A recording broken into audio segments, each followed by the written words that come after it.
안녕하세요. 여행을 만들고 예술을 말하는 여행 도슨트 박지훈입니다. 여행을 떠나지 못하는 지금, 이탈리아의 도시들을 찾아서 꼭 봐야 할 명화들을 만나고 있는데요. 이번에 떠날 도시는 밀라노입니다.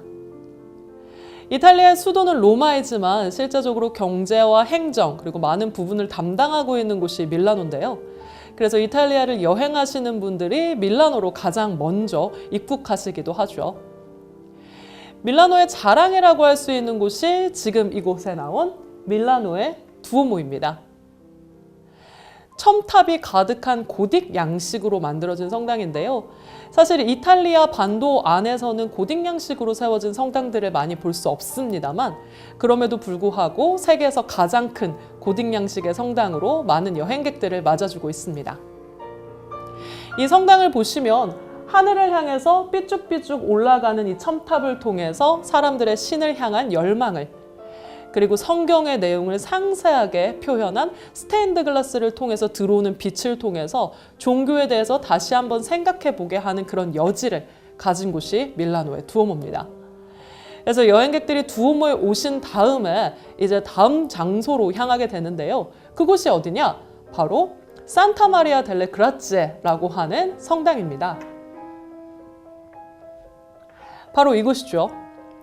르네상스의 대표 건축가, 바티칸의 성 베드로 성당의 설계를 맡기도 했었던 브라만테라고 하는 조각가이자 건축가가 지금 이 성당을 디자인을 했는데요. 사실 이 성당을 찾아주시는 분들은 이 성당에 들어가시지는 않아요.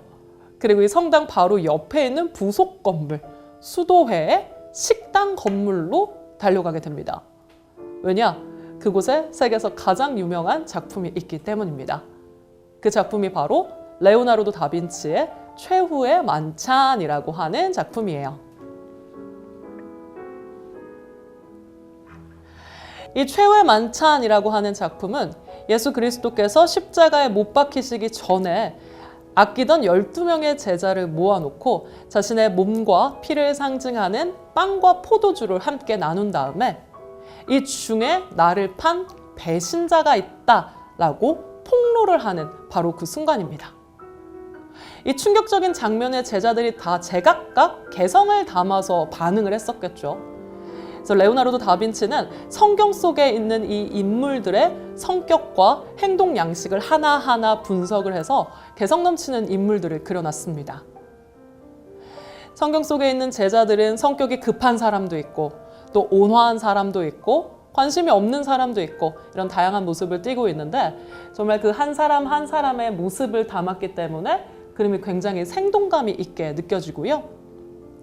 르네상스 시대 화가들이 추구했었던 그런 완벽한 조형미를 위해서 조화, 비례, 균형, 대칭, 원근법과 같은 기법들이 이 안에 모두 들어가 있기 때문에 너무나도 아름답게 이상적으로 느껴지게 되는 작품이 레오나르도의 최후의 만찬입니다.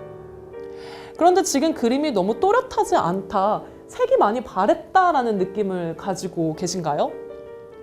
이 그림은 레오나르도가 처음 그림을 그렸을 때부터 훼손되기 시작을 했습니다.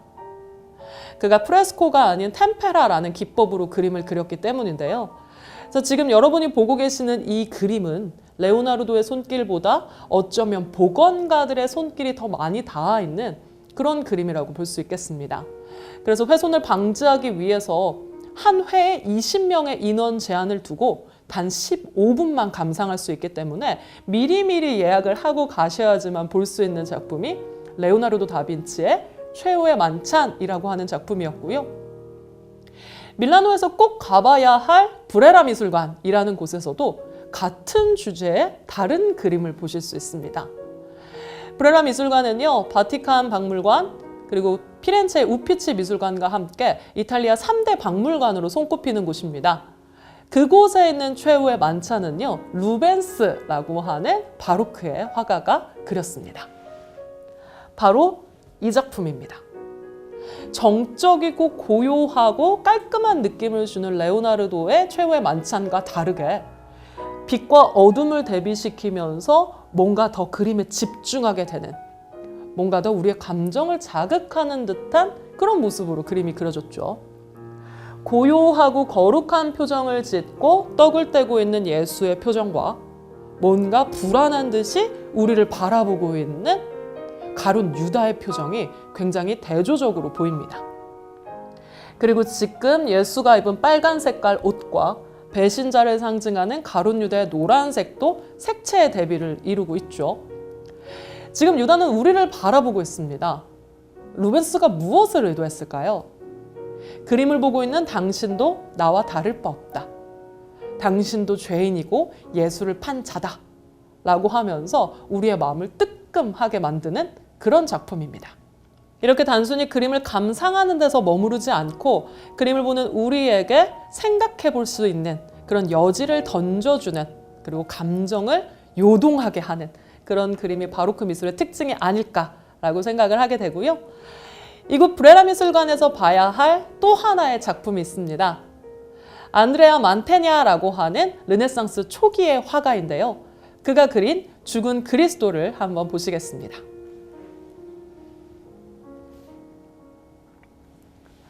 이 그림은 크기가 크지 않기 때문에 미술관에서 자칫하면 그냥 지나갈 수 있는 그런 그림이에요. 그런데 서양 미술사에서 아주 중요하게 다루고 있는 작품입니다. 이 그림을 보면 어떤 생각이 드시나요? 지금까지 봤었던 구도와는 완전히 다른 모습이죠. 정면의 모습을 그린 것이 아니라 누워있는, 십자가에 못 박혀 죽은 예수 그리스도의 발밑에서 예수를 바라보는 모습으로 그림이 그려졌습니다.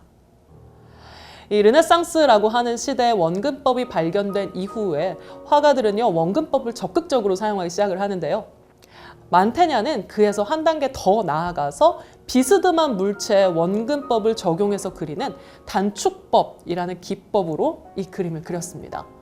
그래서 정말 발과 손에 있는 못자국이 정말 내 눈앞에 있는 것처럼, 내가 예수의 발치에 무릎을 꿇고 앉아있는 것처럼 생생하게 느껴지는 그런 작품이고요. 지금 죽은 그리스도 옆에서 슬퍼하고 있는 어머니 마리아와 또 다른 사람의 모습을 볼 수 있는, 함께 슬픔을 공감할 수 있는 그런 작품이라고 보시면 되겠습니다. 그리고 이제 브레라 미술관에서 또 하나 이제 분위기를 바꿔서 볼 작품이 있는데요. 브레라의 관장이기도 했었던 프란체스코 하이즈의 작품을 보시겠습니다. 제목은 키스입니다. 네, 정말 아름답죠? 지금 두 명의 연인이 어두운 골목길, 계단 밑에서 정열적인 키스를 나누고 있는 장면입니다. 정말 이 둘의 이 숨막히는 감정이 고스란히 전해지는 것 같은 그런 느낌인데요. 이 그림을 그린 프란체스코 하이즈는 감각적이고 사실적인 색채를 통해서 그림을 참 많이 그렸습니다. 지금 이 여인이 입고 있는 드레스를 한번 보세요. 왠지 이 서걱서걱한 질감과 이 온도가 느껴질 것 같이 사실적으로 그려지지 않았나요? 이 하이즈는 신고전주의에서 낭만주의, 그 사조가 넘어가는 그 중간에 서 있었던 그런 화가입니다. 그래서 미술사적으로 아주 중요한 위치를 감당하기도 했었는데요. 정말 이 둘의 감정이 고스란히 느껴지는 그림. 그런데 단순히 아름답기만 한 그림은 아닙니다. 왜냐하면요, 지금 이 연인 중에 남성이 붉은 옷을 입고 있죠. 그리고 어디론가 떠나려고 하고 있는 모습입니다. 바로 이탈리아의 통일전쟁이 일어날 때 전쟁터를 향해 가는 그런 모습이에요. 그래서 어쩌면 마지막 그 이별을 담은 그런 작품이다 보니까 좀 더 아름다워서 슬프게 느껴지는 그런 작품이 아닐까 싶습니다. 이렇게 밀라노에서 가야 할 브레라 미술관과 산타마리아 델레 그라치에 성당에 있는 최후의 만찬을 보셨습니다. 스포르체스코 성, 그리고 암브로시아나 도서관과 같은 다양한 미술관도 밀라노에 있으니 꼭 한번 찾아봐 주셨으면 좋겠습니다. 감사합니다.